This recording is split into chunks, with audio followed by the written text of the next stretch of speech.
What is a dividend? Dividend is a cash payment shareholders receive from a company's profits. When you buy stocks of a company, there are two ways you make money with it. One is capital appreciation, where the stock price increases with time, and the other is dividend. Let's head over to seekingalpha.com and look at a stock that pays a dividend. In this case, ExxonMobil, ticker symbol XOM. As you can see, Exxon is paying an annual dividend of $3.52 to its shareholders per share, and it pays its dividend quarterly, which means as of recording this video, every 3 months you will be getting 88 cents per one share of ExxonMobil. Dividend yield. Annual dividend per share divided by the current share price times 100. With our ExxonMobil example, Exxon's yearly dividend is $3.52, and the current stock price is $64.37. Therefore, Exxon's dividend yield is 5.47%, meaning for every $10,000 invested in this company, you will be getting $547 just in dividends per year. One of the most beautiful things about dividend investment is if you invest in a well-run business, then not only your dividend payments are safe, but there will be a growth in the dividend amount you receive on a yearly basis. The best way to measure this growth is by compound annual growth rate, or simply CAGR. In order to get the 20 years dividend CAGR for XOM, we have to look at the dividend amount ExxonMobil paid 20 years ago, which we can get on Seeking Alpha by clicking on Dividends, then on Dividend History and scrolling down to November 2001 dividend payment amount of 23 cents per share. And the November 2021 quarterly dividend for XOM is 88 cents per share. Therefore, for 20 years, Exxon's compounded annual growth rate is 6.94%. What this means is after taking 15% tax into consideration, if Exxon's business continues to perform the way it has been in the past, then in 5 years' time, you will be getting $728 in dividend payments instead of the $547 you were getting in year one. And in 10 years' time, $970, almost double the initial yearly dividend. Not too shabby. And this money you can spend each year without selling a single share of the company. But let's say you're just getting started in your investment journey, and you did not need the dividend income and have decided to reinvest all of the dividends into the same company to repurchase more shares, also known as DRIP. Doing this magnifies the compounding effect, and you can end up with a pretty huge nest egg. The dividend CAGR of a company is never a fixed number every year. Sometimes the annual dividend growth rate can be 2% and sometimes 12%. But to showcase the power of DRIP, let's just say Exxon continues to raise its dividend rate at 6.94% on a yearly basis for the next 20 years. This is what that would look like. At year 5, the non-investment account has accumulated total dividends of $3,258.82 compared to the dividend reinvestment amount of $3,642.65, a difference of $383.83. The difference is more significant as more time passes. On year 10, the difference is $2,103.91. And in 20 years, the non-reinvestment account has accumulated a total of $21,078.80, compared to the dividend reinvestment accumulation of $34,423.48. The difference is $13,344.68. Just by reinvesting your dividends every year, you end up with a 63% more gain. And we have not even looked at stock prices appreciating in value. In ExxonMobil's case, compared to November 2001 to November 2021, its stock price has appreciated almost 71%. That's additional $7,100 in gains. Now, with stock appreciation in the picture, hypothetically, what would be the final value of the $10,000 invested in Exxon in November 2001? With no DRIP, the final value will be $38,179. And with DRIP, it will be $51,523. Now you must be wondering, Leah, all this talk of dividend yield, CAGR, DRIP, and compounding sounds wonderful. But how do I actually get paid? Show me the money. Do I need to provide my Venmo ID to ExxonMobil to get paid? Thankfully, no. From whichever brokerage you use to purchase your dividend stocks, that brokerage will deposit the dividend amount on your account. And if your brokerage offers automatic DRIP, then the dividend amount will be used to repurchase more of the shares automatically. However, there are 4 important dates you need to be aware of to absolutely make sure you get paid.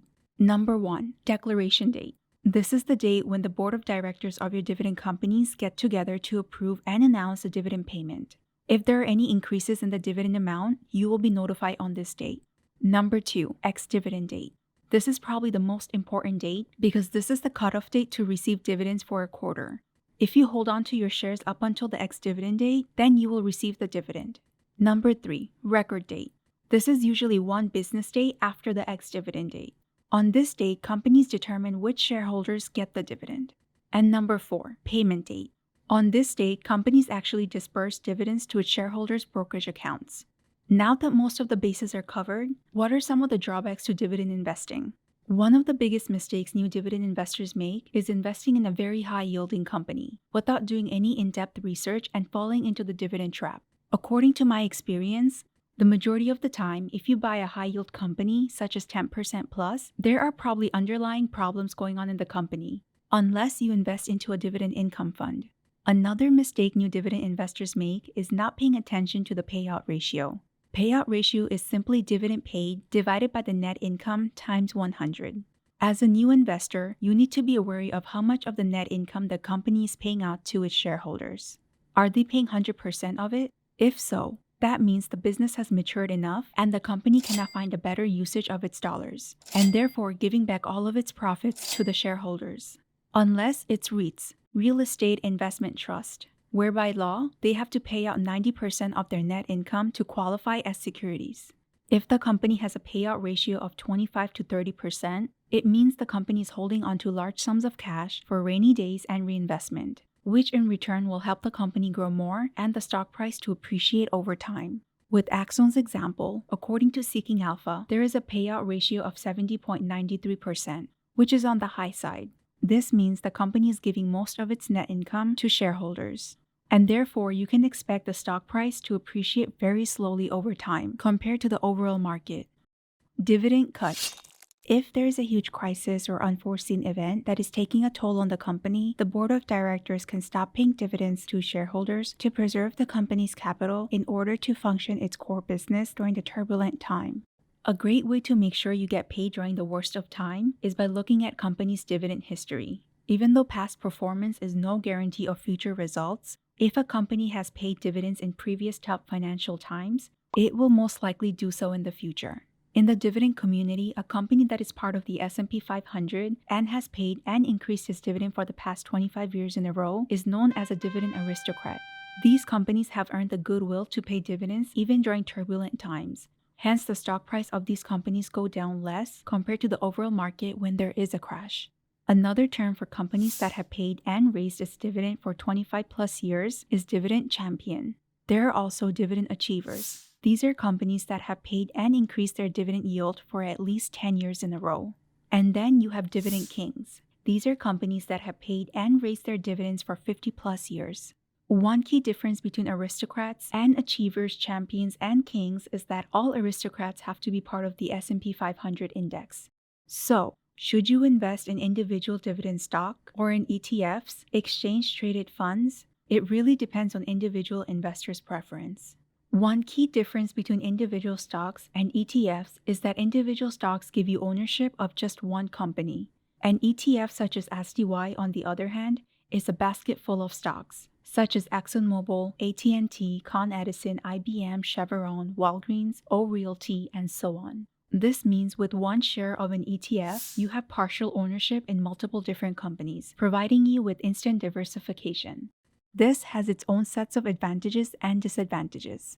Again, with our ExxonMobil example, let's say Tesla comes up with a new cutting-edge technology that is going to cut our dependency on oil. With this news, it might have a huge impact on ExxonMobil's share price and potentially on its dividend further down the line. But with SDY, because it is well diversified in multiple sectors, the impact will be much less. On the other hand, let's say there is a supply chain issue, like what we're going through now, and there is a strong demand for oil for the next couple of years. Axon shareholders will directly benefit from this situation, much more than SDY shareholders. The biggest disadvantage of an ETF is that it has a management fee, also known as expense ratio. Because someone else is managing and allocating the funds, there are fees associated with it. You can see with SDY, there's an expense ratio of 0.35%. That means just by investing $10,000 in SDY, you will have to pay $35 per year on management fees. Going forward, I'll be doing in-depth stock analysis on some of the dividend stocks and ETFs on this channel.